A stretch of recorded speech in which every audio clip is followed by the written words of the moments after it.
Hello guys, I am Ponting and we are starting the class 8 NCERT Science new chapter number 5 coal and petrol.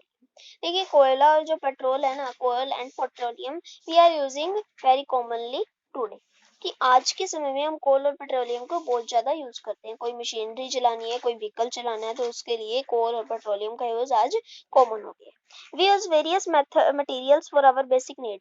हमारी basic needs के लिए हम बहुत सारे materials use करते हैं। Some of them are found in nature, जिसमें से हमें कुछ नेचर से मिलते हैं और कुछ जो है ह्यूमंस के एफर्ट्स के द्वारा बनाए जाते हैं।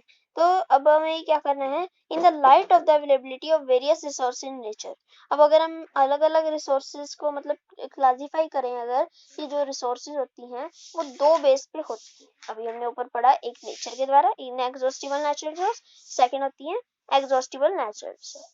जो इनएग्जॉस्टिबल नेचुरल रिसोर्सेज होती हैं, these resources are present in unlimited quantity, कि ये अनलिमिटेड क्वांटिटी में होती है नेचर में, and are not likely to be exhausted by human activities. और अगर ह्यूमन चाहे इनको जितना मर्जी यूज कर ले, ये खत्म नहीं होती। जैसे कि एग्जांपल आ जाता है सनलाइट, एयर, जो हमारी सोलर एनर्जी होती है एंड वाइंड एनर्जी होती है, ये कभी खत्म नहीं होती, ये इनएग्जॉस्टिबल है।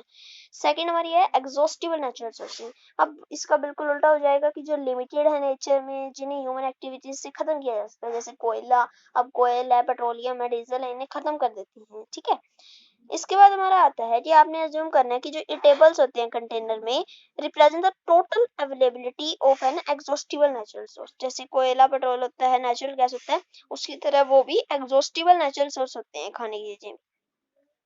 ठीक है, it may be that the earlier generation in some groups were concern about the coming generation left, कि जो अब हम हैं, हम आने वाले जनरेशन के लिए कुछ ना कुछ छोड़ के जाते हैं। अब इस चैप्टर में हम पढ़ेंगे कुछ एग्जॉस्टिबल नेचुरल सोर्सेज के बारे में, जैसे कि कोल, पेट्रोलियम और नेचुरल गैस के बारे में। जैसे कि हमारे चैप्टर का नेम ही है कोल एंड पेट्रोल। ये जो है ना, dead remains of living organism. जब लिविंग ऑर्गेनिजम्स मर जाते हैं तो जब लाखों सालों तक वो जमीन के नीचे एक फिक्स टेम्परेचर पे, एक दबाव पे दबे रहते हैं, उन पे हीट होता है, टेम्परेचर होता है ज्यादा, तो वो जो है फॉसिल फ्यूल में कन्वर्ट हो जाते हैं, इसलिए उन्हें क्या कहते हैं, फॉसिल फ्यूल। इसके बाद हमारा फर्स्ट टॉपिक है इसका कोल। इस टॉपिक को हम नेक्स्ट वीडियो में डिस्कस करेंगे। इसके लिए इतना ही, थैंक यू।